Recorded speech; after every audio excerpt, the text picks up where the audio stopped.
I don't think there's anything funny about it. I posted a message on Instagram on the day he was killed, sending love to his family. Erica Kirk forgave the man who shot her husband. She forgave him. That is an example we should follow. If you believe in the teachings of Jesus, as I do, there it was. That's it. A selfless act of grace, forgiveness from a grieving widow. He wants to see me and the hundreds of people who work here fired from our jobs. Our leader celebrates Americans losing their livelihoods because he can't take a joke. I've been hearing a lot about what I need to say and do tonight, and the truth is, I don't think what I have to say is going to make much of a difference. If you like me, you like me. If you don't, you don't. I have no illusions about changing anyone's mind. But I do want to make something clear because it's important to me as a human, and that is, you understand that it was never my intention to make light of the murder of a young man.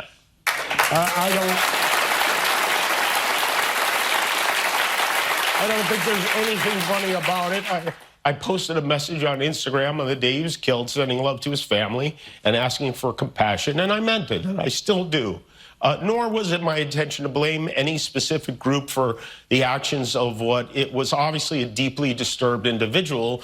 That was really the opposite of the point I was trying to make, but I understand that to some that felt either ill-timed or unclear, or maybe both. And for those who think I did point a finger, I get why you're upset. If the situation was reversed, there's a good chance I'd have felt the same way. I have many friends and family members on the other side who I love and remain close to, even though we don't agree on politics at all. I don't think the murderer who shot Charlie Kirk represents anyone. This was a sick person who believed violence was a solution, and it isn't.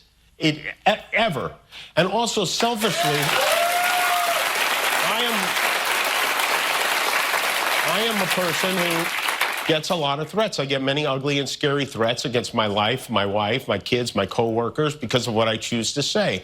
And I know those threats don't come from the kind of people on the right who I know and love. So that's what I wanted to say on that subject.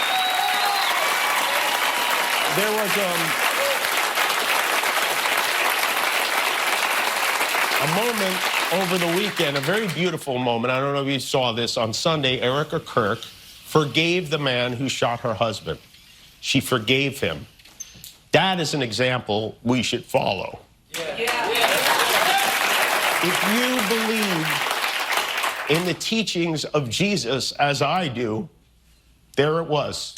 That's it. A selfless act of grace, forgiveness from a grieving widow. It touched me deeply, and I hope it touches many. And if there's anything we should take from this tragedy to carry forward, I hope it can be that, and not this. What is important is that we get to live in a country that allows us to have a show like this.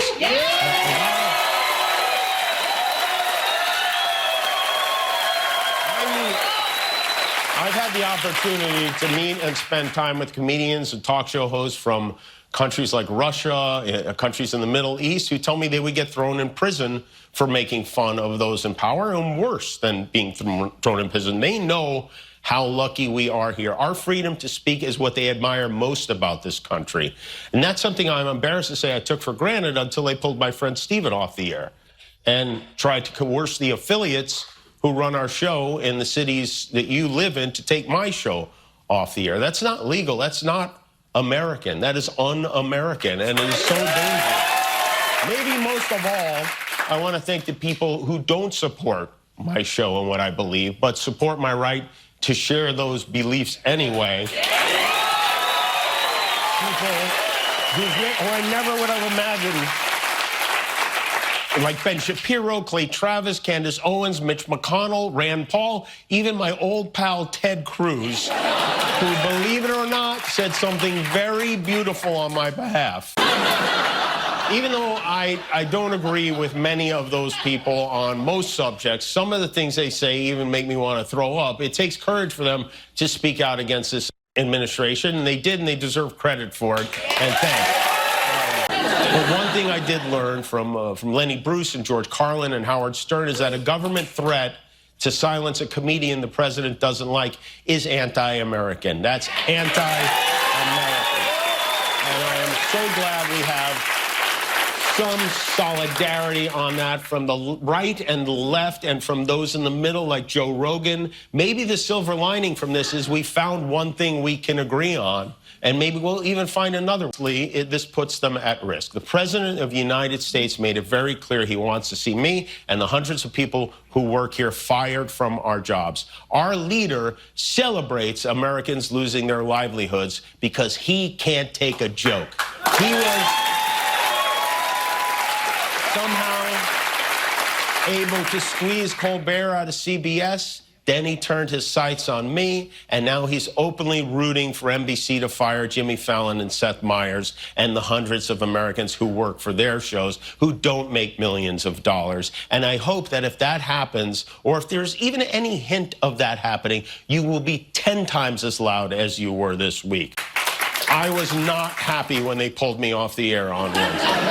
I did not agree with that decision, and I told them that, and we had many conversations. I shared my point of view. They shared theirs. We talked it through, and at the end, even though they didn't have to, they really didn't have to. This is a giant company. We have short attention spans, and I am a tiny part of the Disney Corporation. They welcomed me back on the air, and I thank them for that, because I